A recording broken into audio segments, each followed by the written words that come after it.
Well, there was an important motion in the Karen Reed case today. And of course, you can't go a few days now without talking about the Karen Reed case. A lot of very interesting parts of that case. There's the Supreme Court issue, which they're dealing with right now. They're probably researching and deciding how to write this opinion. So we're going to have that coming down. We're also going to be having this trial date, which is looming right now, January 27th.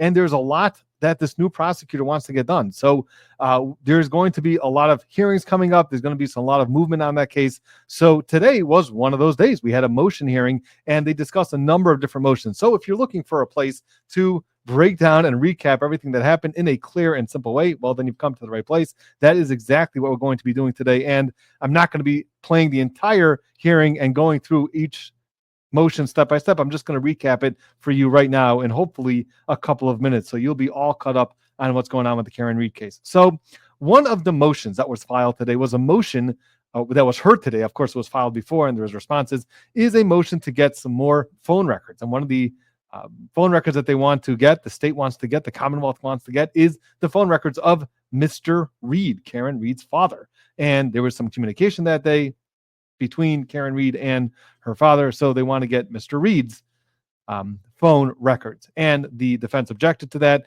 But the judge didn't really allow such argument on that motion. She said we're going to be hearing that motion really November 26th. So they're going to be discussing that motion more on November 26th.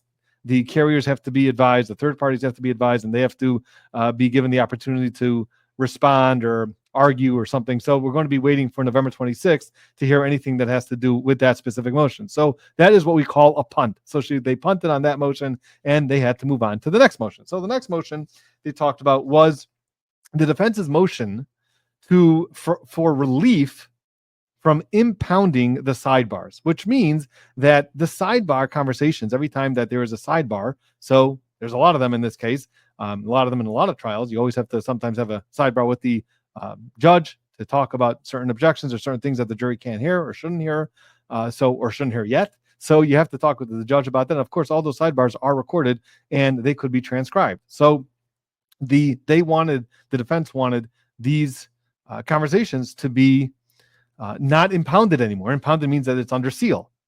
So they want it to be unsealed and they want to be able to review it. And the Commonwealth also would obviously get to review it. So, and this is a new prosecutor, so he wasn't at the sidebars, so he doesn't have any memory about what specific sidebar may be important that he wants to have a transcript of. So that was another motion that was made. And essentially what's going to happen in this case, in this specific motion, is that United said it's going to be unsealed, but not for the public. So unfortunately, we are not going to be able to see all those sidebar conversations. We're just going to have the memory of the fan for those sidebar conversations, or just nothing for that conversation. So we're not going to be seeing that just yet. Yannetti said that he thinks at this point they should just unseal it for the attorneys. And then if there's any future need or discussion about whether they should also unseal it for the public, then we'll have the conversation then. But at this point, we're not going to be able to see all that unless there's a leak. So we have to keep our eyes on that.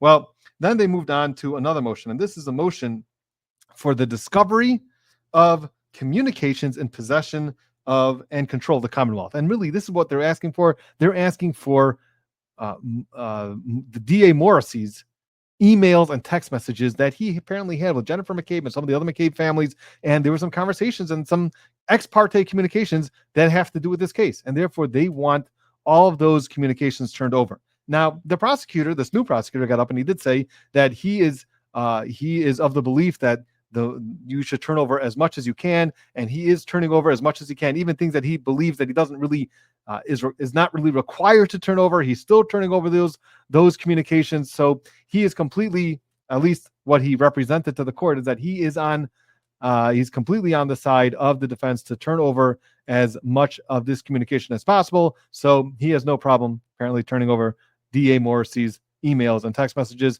He just needs to look through it, and then it seems like they are going to be getting that communication. So that motion went in favor of the defense. Now, they also spoke about the chip-off. As we know, there was some testing done on the Lexus, and it's got a little bit technical, just in the technical terms of what exactly they're doing. But the point here is that they feel that there is a lot of information that they were not able to get. And this is something that actually Alan Jackson pushed back a little bit on, that not necessarily is there information that you can't get, but that there just wasn't information to get.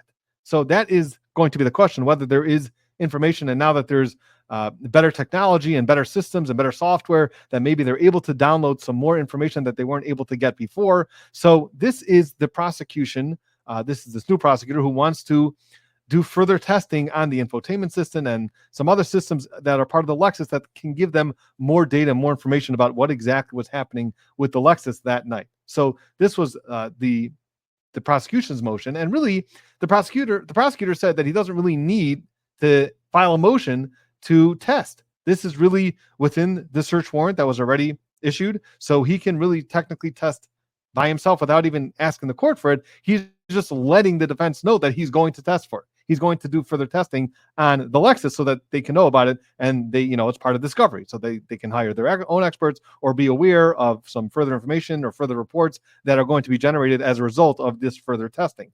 So really, that was all he was doing. He's like, Your Honor, this is not really a motion. This is just me letting them know that I'm going to be doing further testing on this Lexus. So that was that. And Alan Jackson basically said back, very interesting. He said, first of all, we have no problem with them doing further testing. We're not objecting to that. And we understand that they're allowed to do further testing on the Lexus. It's part of the search warrant, and they're allowed to do further testing. However, the problem that they're nervous about is that they are doing this chip off. What they're calling a chip off is that it has the potential of destroying the information. And that is just an inherent risk in doing a chip off in order to get all this information. There's other ways to do it. They tried it. They weren't able to get the information the other way. So the only way that they're left with is to do this chip off. And last time when they did this, and again, this is according to Alan Jackson, last time they did this chip off, the state's expert couldn't figure out how to do it. They didn't have enough expertise to figure out how to do a chip off. And therefore, they actually needed to rely on the defense's chip-off expert. Forgot her name right now. But they had their own expert. And therefore, the prosecution, the Commonwealth, relied on the defense from doing this chip-off. And actually, what Alan Jackson said is that right now, they actually hired a new expert. So they have another expert on their witness list.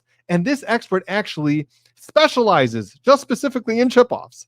So it's a real specialized expert. And what Alan Jackson was just saying is that, look, this other guy that the prosecutor wants to use to do this chip off, he's getting us very nervous because he doesn't know the difference between a megabyte and a megabit and a gigabyte and the gigabit, whatever. He doesn't know. He's mixing up terms. And we're very concerned that he doesn't really know what he's doing, or doesn't have at least this expertise to be able to do a chip off properly, or at least in a way that it may not get destroyed. So therefore, we're suggesting that our expert should be kind of babysitting him, looking over his shoulder. And the prosecutor, by the way, had no problem with him being there. It's just who's actually going to be doing the chip off.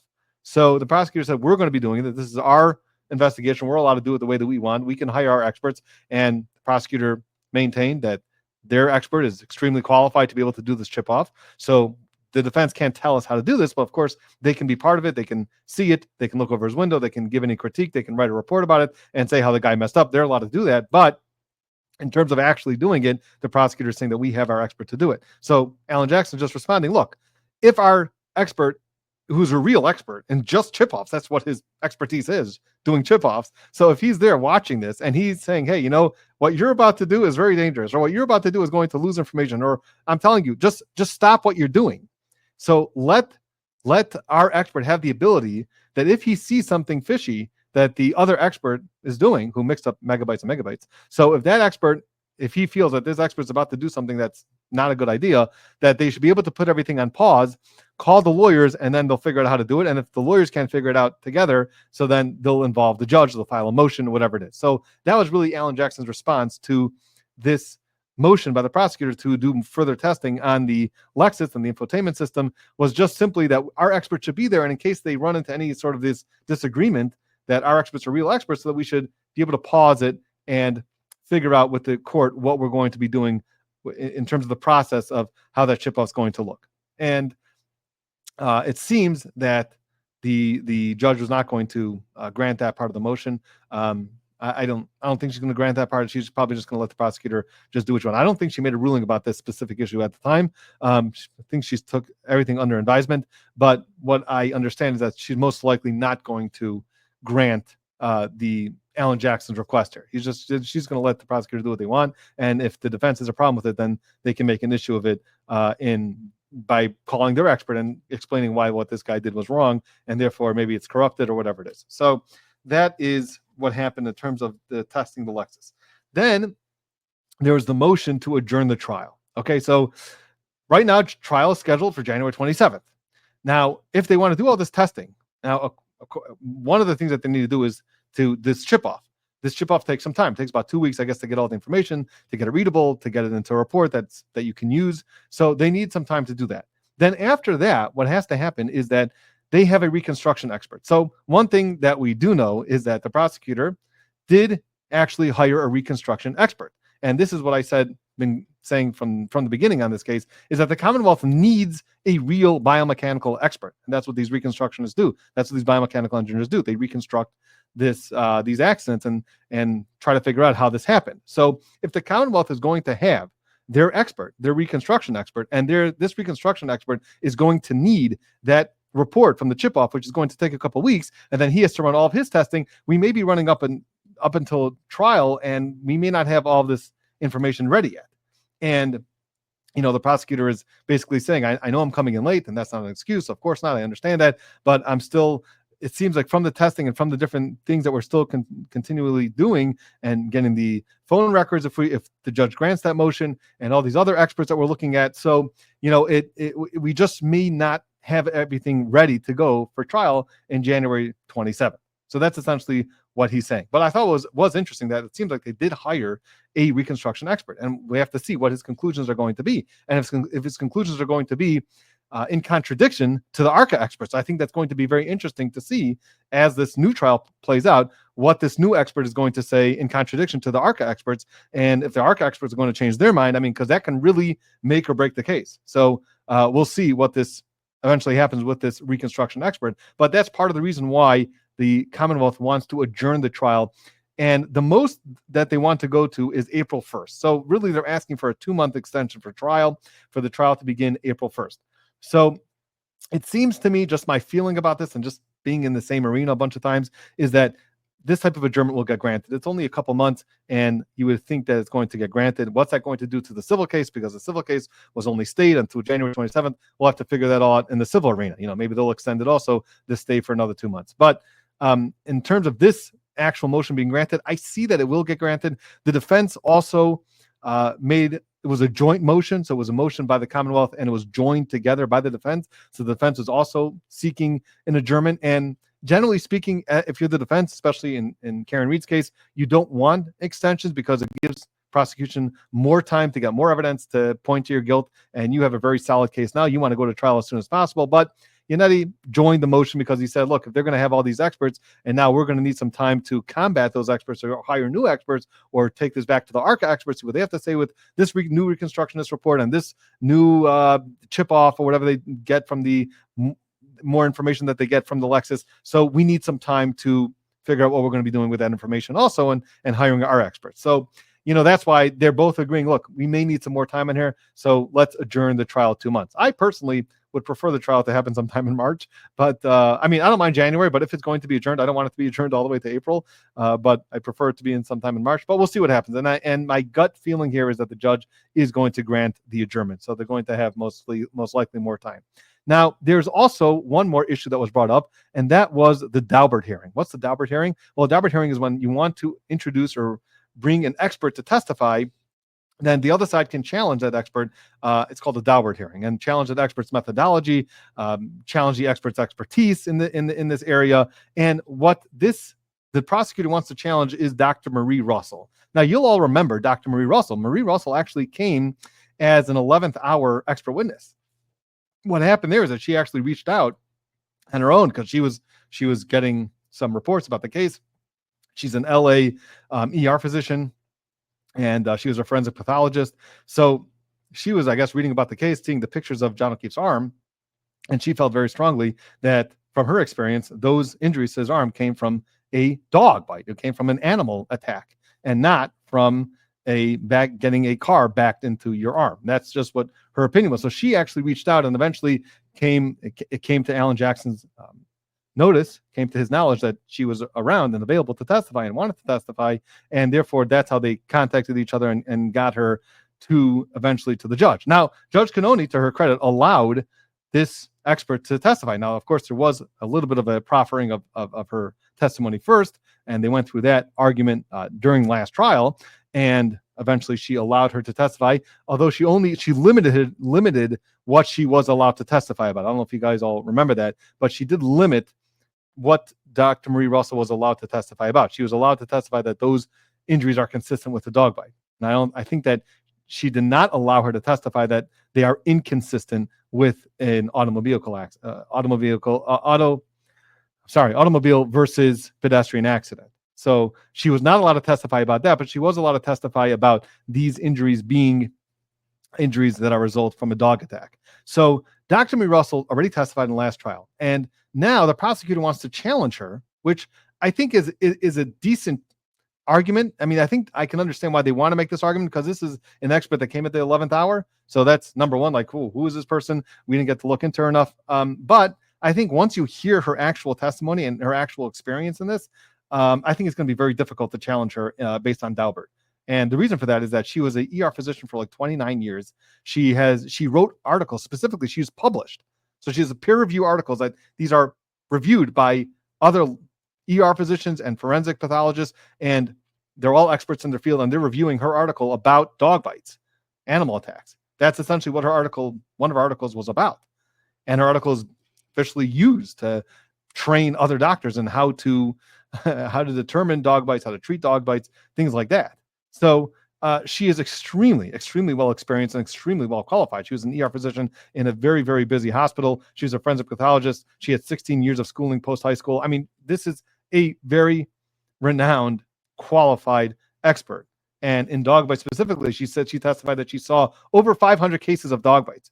Now, any ER physician will see a dog bite once in a while, but she was able to confidently say that she's seen at least over 500 dog bites. And she also was supervising other residents in the ER. So any case that would come into the ER and a resident would have it, she'd be able to go and review that because she was supervising those residents. So an extremely, extremely qualified doctor. I can't imagine how she's going to be really challenged on Daubert, her methodology. I mean, if she's a forensic pathologist, she's a medical examiner, so she should be able to give an opinion just like a regular medical examiner is going to be able to give an opinion. And I believe that the medical examiner in this case said it was undetermined, but she should be able to give her opinion. That's what it seems like to me. So we'll see. We'll see what Judge Cannoni does. Maybe she'll agree with the prosecution after the Daubert hearing. But there is going to be a Daubert hearing. The Daubert hearing, I believe, when is that scheduled for?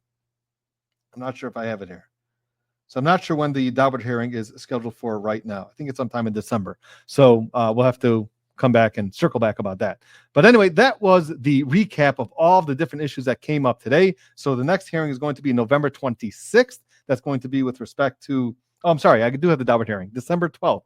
December 12th is going to be the Daubert hearing. So that is definitely going to be interesting to tune into. Maybe we'll live stream it here. I'll give you my real-time analysis on that. But the next one is going to be November 26th. That's going to have to do with Karen Reed's father's phone information, the phone records, and also she may make a ruling with respect to the other motions as well by that time. So that is what happened today. That is the recap, and that's going to be it for today on the Karen Reed case. Please, if you haven't yet, please subscribe, like, and we will see you next time.